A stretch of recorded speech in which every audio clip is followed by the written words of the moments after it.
Milletlerce uzaktan size doğru gelen bir tren hayal edin. Rayların üzerinde duruyorsunuz. Treni görüyorsunuz, yaklaştığını hissediyorsunuz. Ama kenara çekilmek yerine hala zaman var ya da belki son anda yön değiştirir diyorsunuz. Çılgınca geliyor, değil mi? Ama insanlık olarak iklim değişikliğinden ekonomik krizlere kadar yaklaşan birçok felaket karşısında tam olarak bunu yapıyoruz. Peki neden? Tehlikeyi gördüğümüz halde neden son ana kadar bekliyoruz? Bu toplu hareketsizliğin nedeni aptallık, kötü niyet veya kayıtsızlık değil. Sorun çok daha derinlerde yatıyor. Sorun, en ilkel beyin devrelerimizde ve inşa ettiğimiz modern toplumların temel yapısında gizli. Bunlar öngörülebilir yazılım hatalarıdır. Bunlar, en bariz tehlikeler karşısında bile bizi uykuda yürüyenler gibi davranmaya iten, zihinsel tuzaklar ve sistemik hatalardır. Bu videoda, felaketler karşısında bizi felç eden 4 temel psikolojik tuzağı ve onları besleyen bir kritik sistemik hatayı, bilimsel kanıtlar ve çarpıcı örneklerle çözeceğiz. İnsanlığın bu en büyük ikileminin arkasındaki görünmez kodları çözmeye hazır olun. Tehlikeyi görmezden gelmemizin ilk ve belki de en temel nedeni, beynimizin bizi sürekli kaygıdan korumak için kullandığı varsayılan bir ayardır. Bu ayar, normalleşme yanlılığı olarak bilinir. Bu bilişsel yanlılık, her şeyin şimdiye kadar olduğu gibi devam edeceğine dair derin bir inanç yaratır. Bir savunma mekanizması olarak potansiyel krizlerin ciddiyetini küçümsememize neden olur. Araştırmalar, insanların yaklaşık %80'inin bir felaket sırasında bu yanlılığı sergilediğini gösteriyor. Bu, burada olmaz ya da o kadar kötü olmaz gibi cümlelerde kendini gösteren bir inkar durumudur. Bu yanlışı zehirli bir karışıma dönüştüren ikinci bileşen ise iyimserlik yanlılığıdır. Bu eğilim, kötü olayların başkalarına daha olası, kendimize ise sistematik olarak daha az olası görünmesine neden olur. Bu, kişisel bir yenilmezlik hissi yaratır. Bu iki önyargı, bizi uyarılara karşı koruyan çift katmanlı bir zırh gibi çalışır. Bir tehdit uyarısı geldiğinde, örneğin bilim insanları Marmara bölgesinde büyük bir deprem beklediklerini söylediklerinde ilk filtre devreye girer. Normallik yanlılığı, bunu yıllardır söylüyorlar, bizim ömrümüzde olmaz deriz. Uyarılar yoğunlaşır ve tehdit daha somut hale gelirse ikinci filtre devreye girer. İyimserlik yanlılığı. Tamam, bir deprem olabilir ama benim binam sağlam, bana bir şey olmaz. Covid-19 pandemisinin ilk aylarında bu durumu dünya genelinde yaşadık. Haberler ilk çıktığında insanlar uzak bir ülkede grip buraya gelmez dediler. Bu normalleşme yanlılığıydı. Virüs yayılmaya başladığında gelse bile gençlere zarar vermez, bana bulaşmaz dediler. Bu iyimserlik yanlılığıydı. Tarihteki en trajik örneklerden biri Titanic felaketiydi. Batmaz denilen gemi, buzdağı uyarılarına rağmen hızını azaltmadı. Bu, benzeri görülmemiş bir felaket olasılığını kabul edemeyen zihinlerin bir sonucuydu. Ki bu normalleşme yanlılığının özüdür. Beynimiz evrimsel olarak hayatta kalmak için tasarlanmıştır. Bu, hemen elde edilebilecek kesin ödülleri, belirsiz ve uzak ödüllerden çok daha fazla değerli bulduğu anlamına gelir. Sosyal psikolojide buna hiperbolik iskonto denir. Bu ilke, bugünkü küçük bir zevki, yarının büyük bir felaketinden daha çekici hale getirir. Bunun nedeni, önlem almanın maliyetinin bugün ödenmesi, ancak faydasının belirsiz bir yarında görülmesidir. Bu durum, erteleme davranışının temelini oluşturur. İklim değişikliği, bu durumun en acı örneğidir. Fosil yakıt kullanımını azaltmanın, sanayi üretimini dönüştürmenin veya tüketim alışkanlıklarımızı değiştirmenin maliyeti bugünün somut problemleridir. Ancak kuraklıklar, seller ve kitlesel göçler gibi bu eylemsizliğin sonuçları zihinlerimizde geleceğin soyut problemleri olarak kalmaktadır.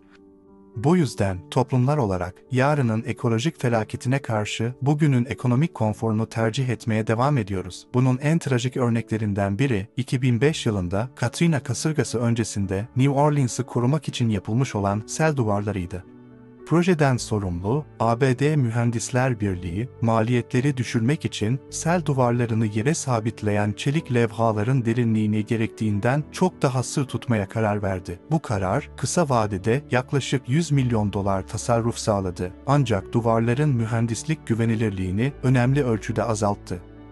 Kasırga vurduğunda bu zayıflamış duvarlar felaketle çöktü. Bu, bugünkü küçük bir tasarrufun yarın büyük bir felakete yol açtığını kanıtladı. Bu zihinsel hata sadece bireysel bir zayıflık değildir. Modern tüketici ekonomisi ve siyaset sürekli olarak bu "şimdi istiyorum" dürtüsünü hedef alır ve ödüllendirir. Bu önyargıyı sistematik bir kurala dönüştürürler. Sistem, anında tatmin ve kısa vadeli büyüme üzerine kuruludur. Bu, doğal olarak uzun vadeli sürdürülebilirlik hedefleriyle çelişir. Bireyler, şirketler ve hükümetler, gezegenin uzun vadeli sağlığı yerine kısa vadeli ekonomik büyüme rakamlarına kilitlenmiştir. Beynimizin bir sırrı var, istatistiklere kördür, ancak hikayelere son derece duyarlıdır. Buna tanımlanabilir kurban etkisi denir. Bir ismi, yüzü ve hikayesi olan tek bir kurbana karşı hissettiğimiz empati ve yardım etme isteği, istatistiklerle ifade edilen binlerce veya milyonlarca isimsiz kurbana karşı hissettiğimizden çok daha güçlüdür. Stalin'e atfedilen tek bir ölüm trajedidir, 1 milyon ölüm istatistiktir sözü acı bir bilimsel gerçeği yansıtır. Bu etkinin en yıkıcı kanıtı, canlı yayınlanan devam eden Gazze soykırımında gözlerimizin önünde gerçekleşiyor. Birleşmiş Milletler verileri, 10 binlerce masum Filistinlinin öldüğünü söylüyor. Bunların büyük çoğunluğu çocuklar ve kadınlar. Ve 1.900.000'den fazla insan evlerinden ve vatanlarından sürüldü. Bu sayılar, bu vahşet, o kadar akıl almaz ki, bir süre sonra zihinlerimizde ruhsuz bir istatistiğe dönüşüyor ve bizi harekete geçirme gücünü kaybediyor. Ama bu kan denizinin ortasında 6 yaşındaki Hind Rajab'ın hikayesi sadece bir an içinde olsa dünyanın uyuyan vicdanını sarsmayı başardı. Bir Siyonist tank tarafından delik deşik edilen bir arabanın içinde katledilmiş akrabalarının cansız bedenleri arasında Hind'in telefonda yardım isteyen titrek sesi bu soykırımın yüzü haline geldi. Sek bir çocuğun, Hind'in korkulu fısıltıları ve acımasızca sona eren hayatı 10 binlerce isimsiz şehidin yarattığı istatistiksel gürültüyü delip geçti ve küresel bir öfke dalgası yarattı. 10 binlerce çocuğun sistematik olarak yok edilmesi bir veri noktası olarak kalırken, Hind'in hikayesi bu kötülüğün sembolü olarak tarihe kazındı.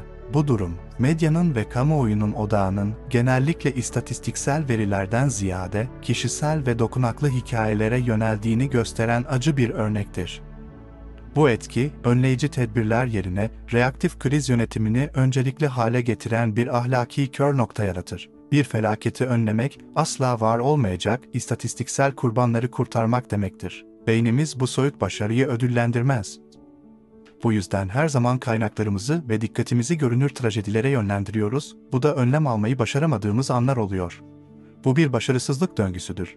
Önlem almayız, bir felaket olur, tanımlanabilir kurbanlar ortaya çıkar, onlara yardım etmek için seferber oluruz. Ve bu süreçte, bir sonraki felaketi önlemek için gereken kaynakları tüketiyoruz. Bir acil duruma tanık olan kişi sayısı arttıkça, herhangi bir bireyin yardım etme olasılığının azaldığını gösteren, sosyal psikoloji teorisine seyirci etkisi denir. Bu konuyu daha önce kanalımızda detaylı bir şekilde ele aldık. O videoyu şimdi kartlardan izleyebilirsiniz. Bunun ana nedeni sorumluluğun yayılmasıdır. Herkes başka birinin müdahale edeceğini varsayar ve sorumluluk kalabalık içinde buharlaşır.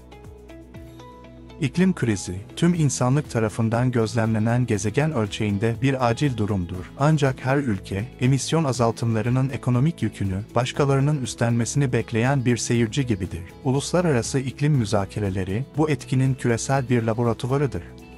Örneğin, ABD'nin Kyoto protokolünü imzalamamasının ana nedeni, Çin ve Hindistan gibi büyük gelişmekte olan kirleticilerin bağlayıcı hedeflerden muaf tutulmasıydı. Bu, onlar yapmıyorsa ben neden yapayım argümanının tipik bir örneğidir. Yakın zamanda COP26 zirvesinde dünyanın en büyük metan yayıcılarından bazıları olan Rusya, Çin ve Hindistan küresel metan taahhüdünü imzalamaktan kaçındı. Herkes sorumluluğu başkasına kaydırarak kolektif hareketsizliğe katkıda bulunur. Küresel ölçekte bu durum pasif kayıtsızlıktan ziyade aktif ve stratejik bir oyun teorisi problemine dönüşür. Her ülke için en rasyonel kısa vadeli strateji, hiçbir şey yapmamak ve diğerlerinin maliyetli adımlar atmasını ummaktır. Ancak tüm ülkeler aynı rasyonel stratejiyi izlediğinde, sonuç herkes için en kötü olan toplu bir felaket olur. Bireysel rasyonellik, toplu bir intihara yol açar. Şimdiye kadar bahsettiğimiz tüm psikolojik tuzakları bir araya getiren ve güçlendiren sistemik bir hataya geliyoruz. Politikacıların yeniden seçilme döngüleri genellikle 4 ila 5 yıl sürer. Bu süre, en büyük varoluşsal tehditlerimizin zaman ufku olan 30 ila 50 yıldan çok daha kısadır. Bu, demokratik sistemlerin en temel yapısal hatalarından biridir. Hiçbir politikacı, kendi döneminde sonuçlarını göremeyeceği, popüler olmayan ve maliyetli projelere yatırım yapmak istemez. Bunun yerine, kısa vadede görünür sonuçlar veren projelere öncelik verirler, kurdele kesebilecekleri projelere. Örneğin, nüfus yaşlandıkça sosyal güvenlik sistemlerinin 10 yıllar içinde çökeceği matematiksel bir kesinliktir. Çözüm, bugün emeklilik yaşını yükseltmek gibi son derece popüler olmayan adımlar gerektirir. Bu nedenle, politikacılar bu saatli bombayı bir sonraki yönetime devretmeyi tercih ederler. New Orleans'ın sel koruma sisteminin hikayesi, bu hatanın ders kitabı örneğidir. Şehri koruyan setlerin iyileştirilmesi projesi, 1965'teki Betsy kasırgasından sonra Kongre tarafından onaylandı. Yaklaşık 13 yıl sürmesi planlanmıştı. Ancak, ardışık yönetimlerin bütçe kesintileri ve sürekli değişen öncelikler nedeniyle, proje 40 yıl sonra 2005 yılında kasırga Katrina vurduğunda hala sadece %60 ila 90 oranında tamamlanmıştı. Hiçbir yönetim, görev süresi boyunca tamamlanmayacak ve siyasi getiri sağlamayacak bu uzun vadeli altyapı yatırımına yeterli kaynak ayırmadı. Bu ihmal zinciri, 10 milyarlarca dolara mal olan bir felakete kapı araladı. Bu sistemik hata, önceki 4 psikolojik tuzak için bir katalizör görevi görür. Politik sistem, liderleri kısa vadeli kazançlar anlamına gelen abartılı indirimle meşgul olmaya adeta teşvik eder. Ciddi uyarıları görmezden gelmek anlamına gelen normallik yanlılığını teşvik eder. Ve sorumluluğu dağıtmayı teşvik eder. Yani önceki yönetimleri suçlamayı. Sistem, uzun vadeli sorunları çözmek için değil, kısa vadeli siyasi hayatta kalmayı sağlamak için optimize edilmiştir. Gördüğümüz gibi, bizi raylarda tutan cehalet değil, bizi felç eden, normalin devam edeceğine dair inatçı inancımızdır. Geleceği bugün için feda eden beyin kimyamızdır. İstatistiklere kör olan kalbimizdir. Sorumluluğu her zaman başkasına atan, bizim kolektif ruhumuzdur ve uzun vadeli geleceğimizi kısa vadeli ödüller için ipotek eden sistemlerimizdir. Sorun treni görmememiz değil, sorun, beyinlerimizin ve sistemlerimizin bizi trenin farlarıyla kör edene kadar raylarda durmaya programlanmış olması. Ama bu kader değil, bir programı anlamak, onu yeniden yazmanın ilk ve en önemli adımıdır. Bu zihinsel ve sistemik hataların farkına varmak, onları aşmak için tek şansımız olabilir. Peki ya siz, bu yanılgılardan hangilerini kendi hayatınızda en çok yaşıyorsunuz? Gelecekteki büyük bir sorunu çözmek için almanız gereken önemli bir önlem nedir? Ancak rahatlık için bugüne erteliyorsunuz. Ve daha da önemlisi, biz toplum olarak bu uyurgezerlikten nasıl uyanabiliriz? Bu zihinsel ve sistemik hataları aşmak için ne gibi fikirleriniz var? En derin analizlerinizi ve en yaratıcı çözümlerinizi bizimle ve diğer izleyicilerle yorumlarda paylaşın. İnsanlığın bu büyük ikilemini anlamak ve birlikte çözümler aramak için kanalımıza abone olmayı ve bu videoyu beğenmeyi unutmayın.